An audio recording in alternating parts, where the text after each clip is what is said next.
이제 두 번째 시간을 시작하도록 하겠습니다. 이제 첫 번째 시간에서는 이제 처음 시작하다 보니까 아무래도 전체적인 그 목차 부분에 대해서 좀 설명을 드렸고요. 앞으로 공부 방향이라든가 이런 것들에 대해서 안내를 해드렸습니다.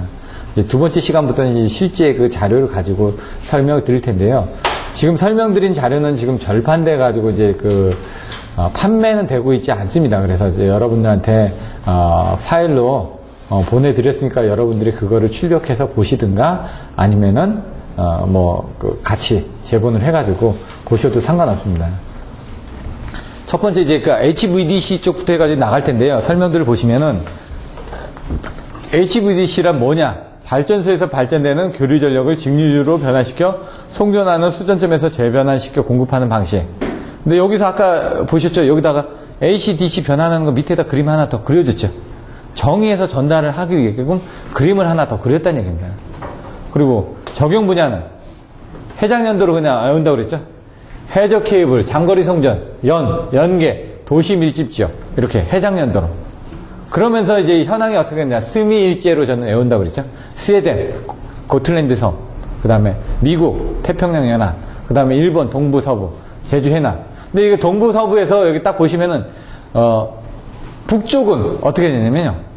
북쪽으로는 50Hz를 쓰고요. 남쪽으로는 60Hz를 씁니다. 그러니까 일본이 이렇게 삐뚤어져 있지 않습니까? 삐뚤어져 있으니까 중부 쪽이 이쪽이죠. 이번에 문제된 쪽. 그쪽 위쪽으로는 50Hz를 쓴다는 얘기죠. 중간을 기준으로 해서. 그 다음에 왼쪽 밑쪽으로는 60Hz를 쓰고요. 제주 해남 101km인데 180kV에 150MW 이 두 개. 여기는 이제 150kV죠. 여기는 500kV죠. 여기는 125kV죠. 여기는 180km죠. 이게 좀 헷갈린다는 얘기죠. 나중에도 보면은. 그러니까 이런 것들이 중요하지는 않아요. 현황이라든가 이게 딱 안 맞아도 되는데 대신 어디 정도가 있다. 그러다 보니까 여기다가 해저 케이블 같은 경우는 제주 해남도 있지만 스웨덴 본수 이 부분도 되는 거예요. 해저 케이블. 장거리 송전. 남북 연계 이거는 1700km잖아요.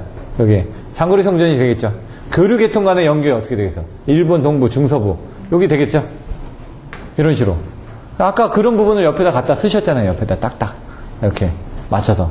그럼 본인이 이것도 이해하고 이것도 이해하셨다는 얘기예요. 그러니까 그 두 개를 합쳐 놓은 거고, 경우에 따라서는 따로 쪼개는 게 더 나아요. 낫기는. 왜냐면, 양을 늘릴 수가 있으니까, 일단. 왜냐면, 두 개 붙여놓으면 양이 적어 보이거든요, 아무래도. 답안지를 쓸 때도 다 양이 많은 거하고 적은 거는 차이가 날 수가 있어요. 근데 이제 거기다가 그림이라든가 수식이라든가 이런 걸 더 붙이면 돼요. 여기다가 해놓으면, 여기다 그림 같은 거 하나 그리는 거예요. 장거리 송전, 장거리 그림 하나 그려놓고, 요거는 AC, 50Hz, 60Hz 해놓고, 동그라미 두 개 그려놓고, 그렇게만 해도 빈 공간은 채운단 말이에요.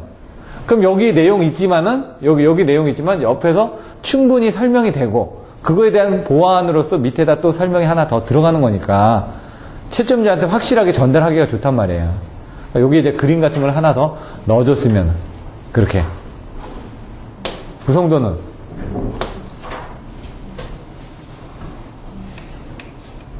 직류성전선 기준으로 해서 직렬역타 AC/DC 변환기 있고 그 다음에 변압기 있고 이렇게 아까 변환기는 뺐어요 제가. 아무도 얘기를 안 하시더라고요. 예? 왜 AC에서 DC로 바뀌는데 그냥 케이블 연결한다고 되나요? 안 되죠. 변환기 있고 요 앞에 고조파 필터가 이제 들어가는 거죠. 변환기 있고 변압기 2차 측에 이제 정진 필터가 들어가는 거예요. 여기 같은 경우는 우리가 받으면 요쪽에 콘덴서가 달리죠 보통. 변압기 2차 측에 콘덴서가. 아니 변압기 1차 측에 모선에 달리는 경우도 있어요. 3, 4, 5kV는 션트 리액터 같은 경우는 200MV, 154 같은 경우는 100MV, 23kV 같은 경우는 30MV 이렇게 쓰는데 154 같은 경우가 아닌 22900 같은 경우는 콘덴서는 5메가 그리고 지금 345 같은 경우는 30에서 50메가 정도 이렇게 달고 있다고요. 그건 스타콘으로 해가지고 그런 내용들도 이제 나중에 알고 계셨다가 써먹고 여기서는 이제 해당 사항이 없으니까 그럼 가장 중요한 게 뭐냐 이제 변환장치다 이거죠. 아까 변환장치를 설명을 안 드려도 아무도 얘기를 안 하시더라고요. 가장 중요한 게 빠졌는데. 그러니까 중요한 게 뭐냐? 송전선을 기준으로 변환장치가 있고 변압기가 있고 다 변환장치예요. AC, 높은 전압을 낮은 전압으로 변압하는 거. AC를 DC로 변환하는 거. 이게 렉티파이어. 이게 인버터가 되는 거죠. 이게 컨버터가 되는 거고. 이런 식으로. 용어들을 보시면은. 자, 이게 지금 사이러스 밸브를 통해서 쓰고 있고, 변압기는 여기에요, 여기 요거. 335경을 쓴다든 역변압기는 정전압으로 제어를 한다. 전압을 맞춰주기 위해서 한다. 왜? 이 모선의 전압을 제어하기 위해서 무효전력 공급 설비하고 이렇게 가고 있다고 되어 있고요. 여기는 거꾸로 여기는 정전류를 제어하고 여기는 정전압을 제어한다라고 되어 있죠. 요 안에 보시면 밑에. 그 다음에 요 안에 제가 아까 차단기가 있고 또 차단기가 있다고 그랬죠. 이 차단기 역할하는 부분이 여기 차단기가 있는 거예요. 여기 직류 차단기가 DC 쪽에.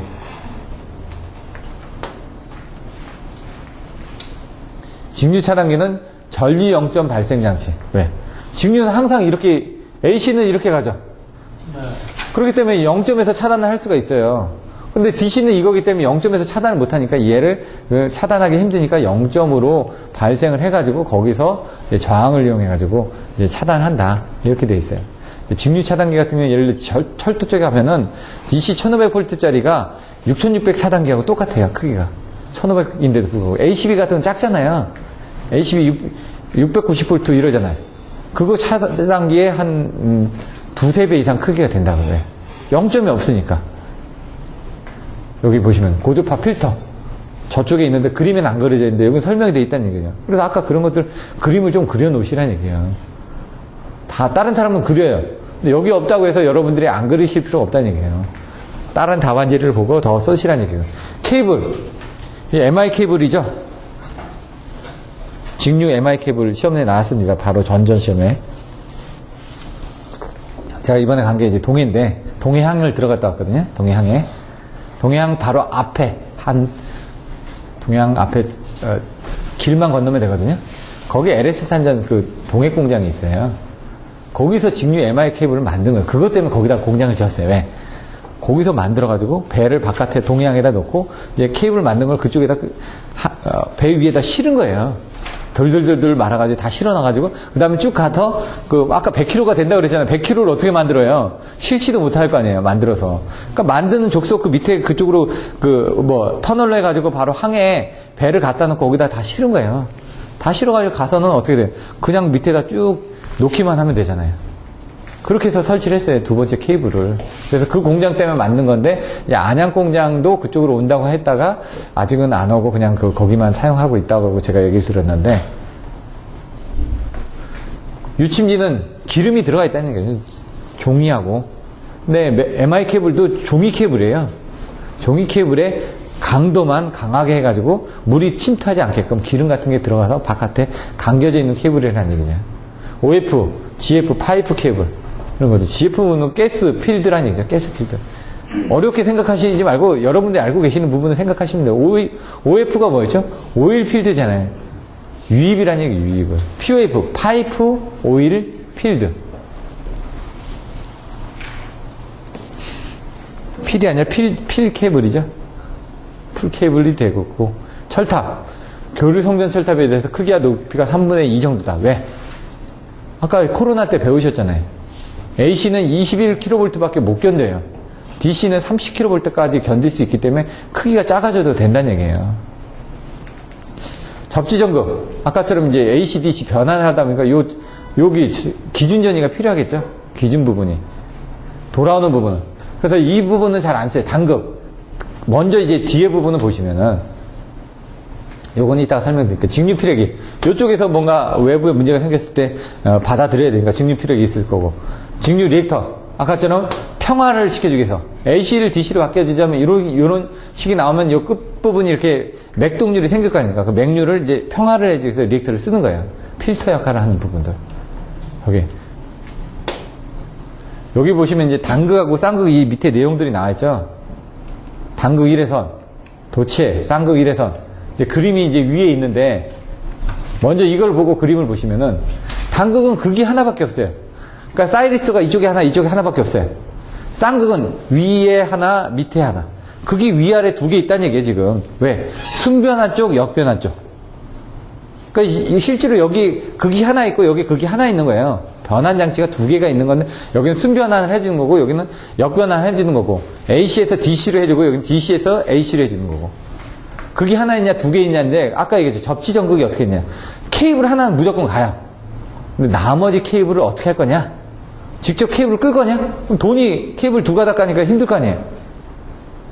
그래서 어떻게 하냐? 땅에다 접질하면 돌아가잖아요. 그게 뭐예요? 여러분 전철하고 똑같아요. 트롤리선 위에 이렇게 가공지선 같이 하나 가죠? 전선이. 그러면은 나머지 돌아가는 선은 어디로 돌아가요? 레일로 돌아가잖아요. 레일은 어차피 가는 길이니까 그걸 쓰는 거예요.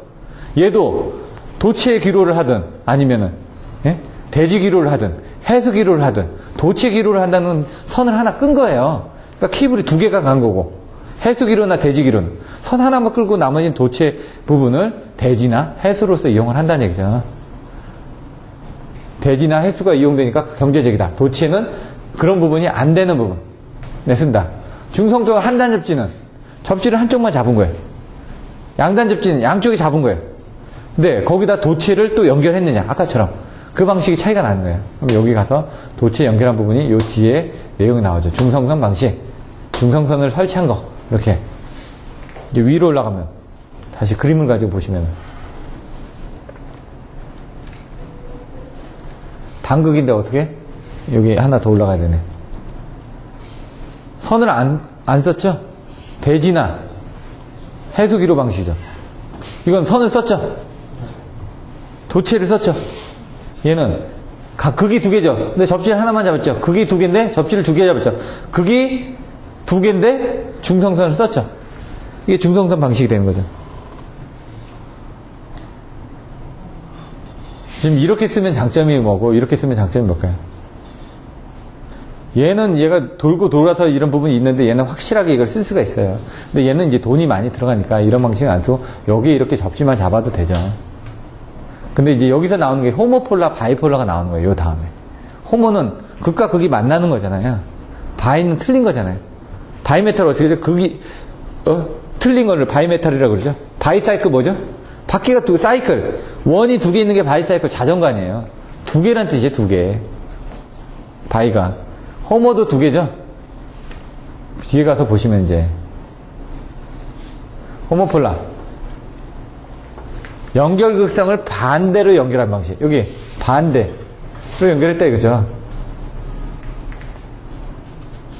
플러스 마이너스가 맞춰져 있는데 여기 같은 건 어떻게 돼 있어? 극이 플러스가 마이너스로 갔죠.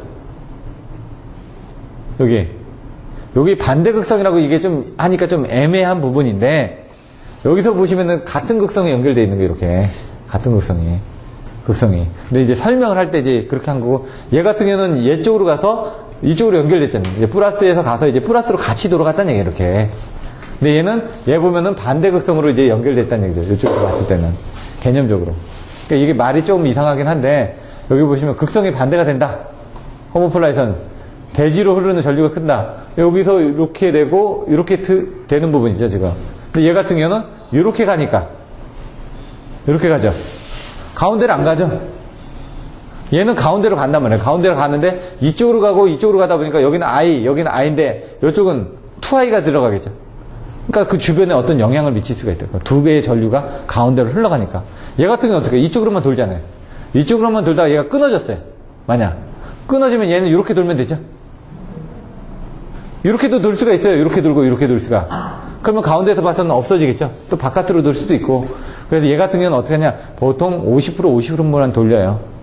그러다 하나가 문제가 되면 나머지로 100% 돌려도 커버가 되니까. 송전선도 마찬가지로 50%만 돌렸다가 한 선이 문제가 생기면 나머지 한 선에 100%를 쓰는 거예요. 그런 예비 개념 때문에 더 좋다. 이런 내용이에요. 그럼 여기 보시면 바이폴은 대지를 하나의 도체로 가정하여 포지티브 전압과 네거티브 전압을 같이 송전할 수 있다. 이렇게 돼 있죠. 그건 뭐냐? 여기서는 똑같네요. 극성에서는 플러스 여기는 플러스 마이너스. 여기만 봤을 때는 여기는 플러스죠. 여기 플러스하고 여기하고 마이너스죠. 그렇게 보면 반대 극성이죠. 연결된 부분을 봤을 때는. 말이 이상하지만은 여기서는 호모폴라에서는 극성이 반대가 된다는 게 여기하고 여기 극성이 반대가 된다는 거예요. 여기는 마이너스 극성이죠. 여기는 플러스 극성이죠. 근데 여기는 어떻게 돼요? 여기 플러스로 가면은 여기 마이너스로 연결되죠. 플러스로 가면은 마이너스로 연결되죠. 얘가 돌 때 이렇게 보면은 도는 그 회전으로 보면은. 근데 얘가 보시면 플러스로 해가지고 플러스하고 연결될 수도 있죠. 같은 극성으로. 극성상으로 보면은. 근데 얘는 확실히 반대잖아. 플러스도 되고 반대 극성도 되는데 얘는 확실히 반대 극성이잖아. 가운데만 봤을 때는. 그렇게 보셔도 되고. 그러니까 말이 조금 애매하지만 여러분들 이해하실 때 호모라는 거는 서로 남자하고 남자가 만나면 어떻게 돼요? 등을 돌리잖아요. 그렇게 생각하시면 돼요. 여기 남자하고 남자가 만났으니까 둘이 등을 돌렸다 이렇게 생각하셔도 된다는 얘기죠. 그렇게 하면 설명을 그렇게 했지만 반대극성이라고 되어 있지만 그 그림으로 그리실 때는 꼭 그렇게 호모폴라라고는 뭐 반대극성이라고 얘기를 안 하셔도 된다는 얘기죠. 여기 보시면 50%의 전격을 가지고 간다. 장점은 뭐냐? 절성무 충한 이유 단위라고 그랬죠. 절연 계급이 낮다. 아까처럼 X 성분이 없어요. P는 X분의 2S 2R에서 주파수가 없잖아요. 이게 변동이 X 성분이 없으니까 밑에가 작으니까 이 위에는 커질 거 아니에요. 그러니까 송전 용량이 높아지는 거죠. 효율이 1 이상이니까 역률 자체가 없는 거죠. 역률이 송전 효율이 항상 역률이 항상 1이니까 송전 효율이 좋다. 여기서 여기 부분이 없으니까 밑에 부분이 없으니까 그런 얘기예요. 그런 수식들을 써주셔야 된다는 얘기죠.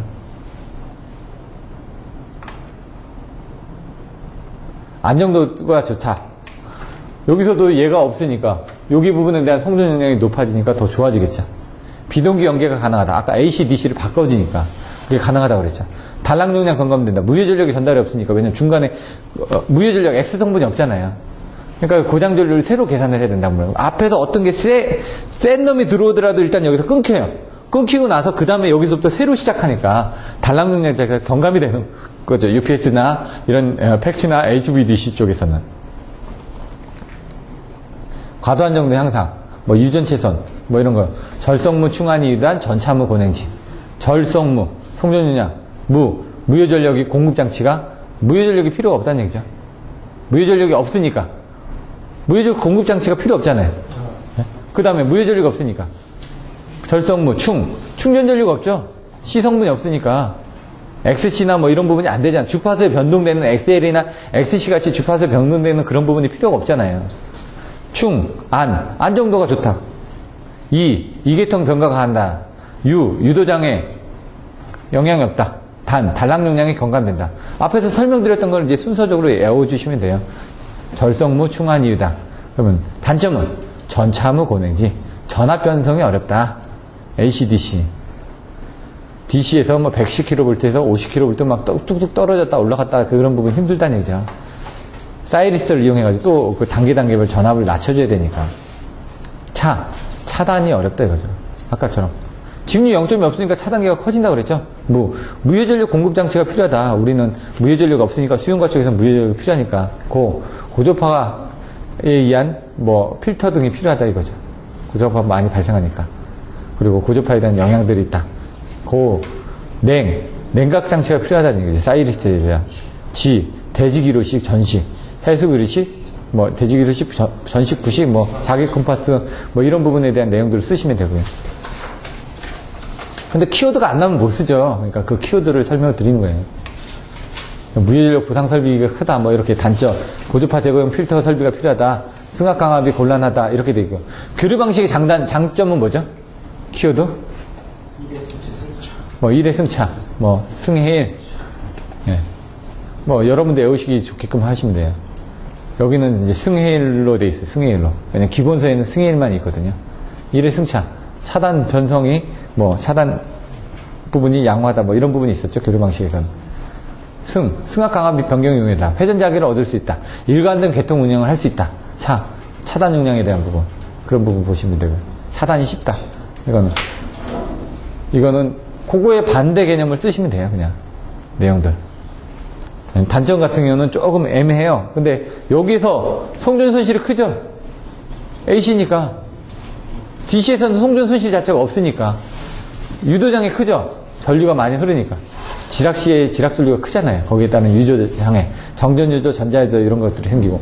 그 다음에 송전선 충전에 의해서 페란트 현상이라든가 자기여자 현상이 생기죠. 그런 부분. 비동기 연계 불가능하다. 송전 전력이 제한된다. 이런 것들은 이제 만들어서 쓰시면 돼요. 여러분들이. 제주 해남에 대한 케이블에 대한 방식. 중성적 양단 접지고 12펄스고 여러 가지 문제 뭐 이런 장단점들이 있다. 이런 것들을 써주시면 되죠. 요게 HVD 썼을 때 쓰는 모범 답안들이에요. 근데 이제 요 정도는 기본 써주시고 아까처럼 그림을 좀 더 늘려주시면 되죠. 그 다음에 두 번째로 보시면은 그 구성도들. 구성도를 보시면은 변환장치 부분들이 나오죠.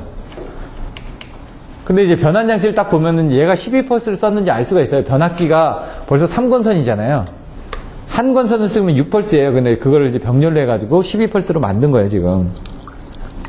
그 부분 생각하시면 되고, 순변환, 역변환 쪽이 있고요. 접지 전극이 돼 있는데도 보이시죠, 지금? 중간에. 그리고 모선 측에 어떻게 연결됐는지. 그런 내용들도 보이시고요. 가나다라 마바 해가지고 설명들이 나와 있다고요. 한번 보면은, 가 부분이 뭐라고요? 사이리스터 밸브라고요. 나 부분이 변환용 변압기라고요. 다 부분이 직률 리액터라고요. 나 부분은 어디에 있죠? 고주파 필터가? 여기 있죠? AC 요 전단에서 이쪽으로 나가는 쪽에 있잖아요, 지금. 근데 여기다 단 게 아니라 여기다 달았어요, 지금. 변환기에는.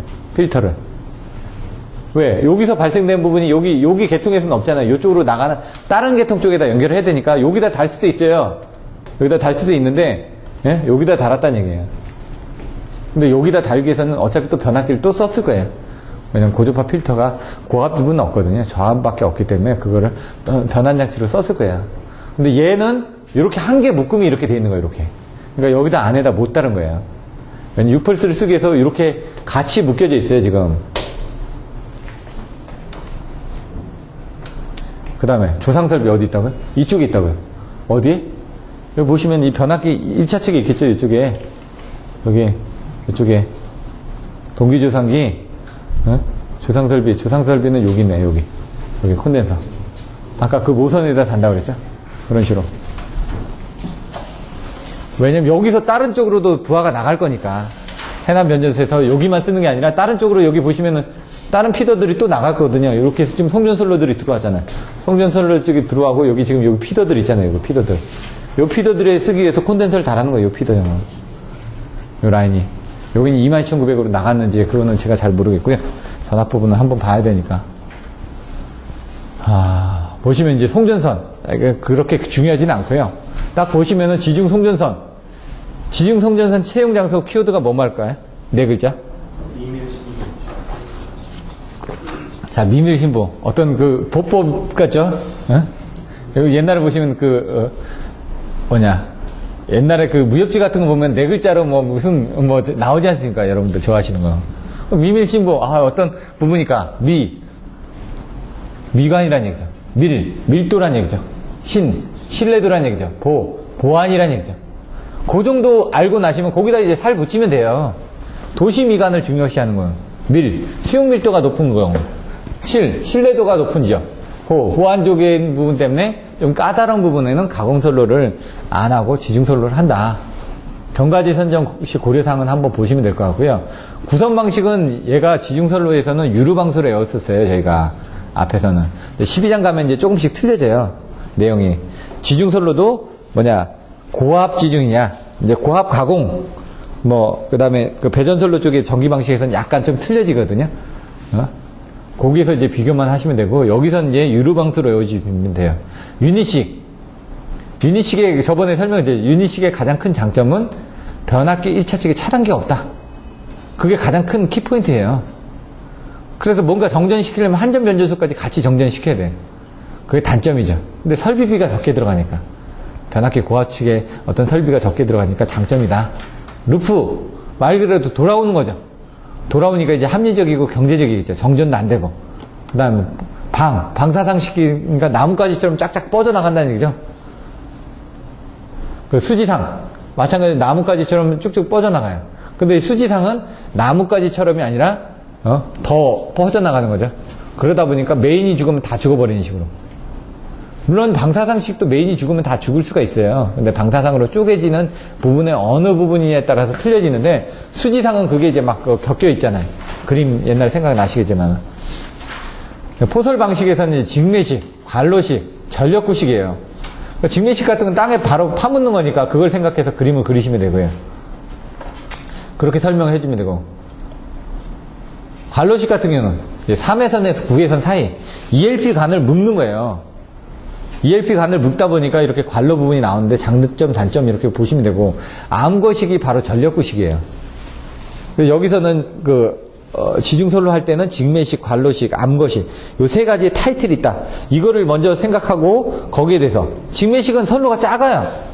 한 2회선 정도 직접 파묻어야 되니까 트로우 안에다 넣어줘야 되니까 2회선 정도밖에 안 되고 ELP관 같은 건 3회선에서 9회선 사이에 그래서 암거식은 9회선 이상 해가지고 한 10회선 이상이라고 이제 보통 쓰셔도 되고요. 아까 게 9회선 이하라고 돼 있었잖아요.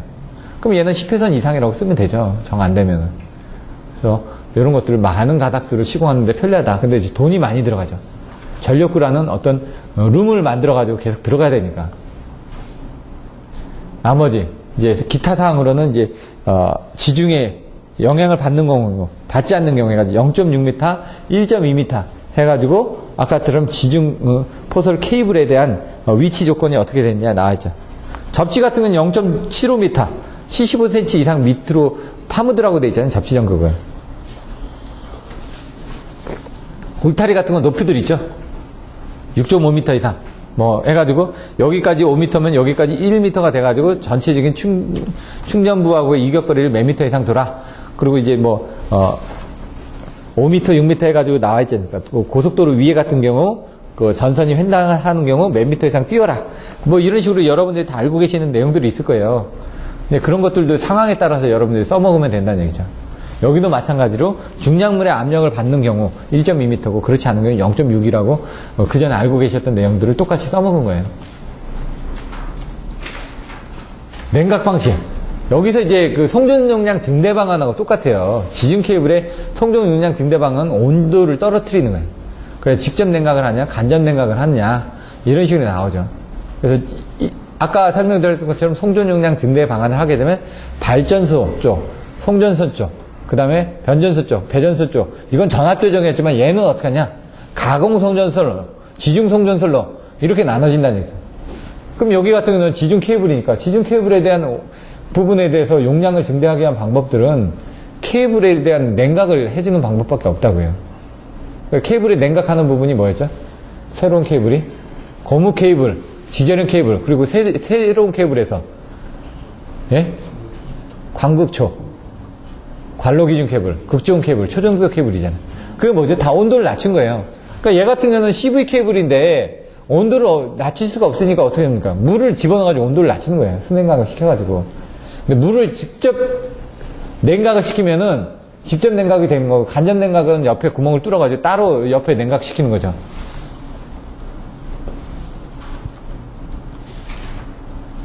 그런 내용들이 있으니까 보시면 될 것 같고요. 크게 어렵진 않으니까. 지속성 이상 전압.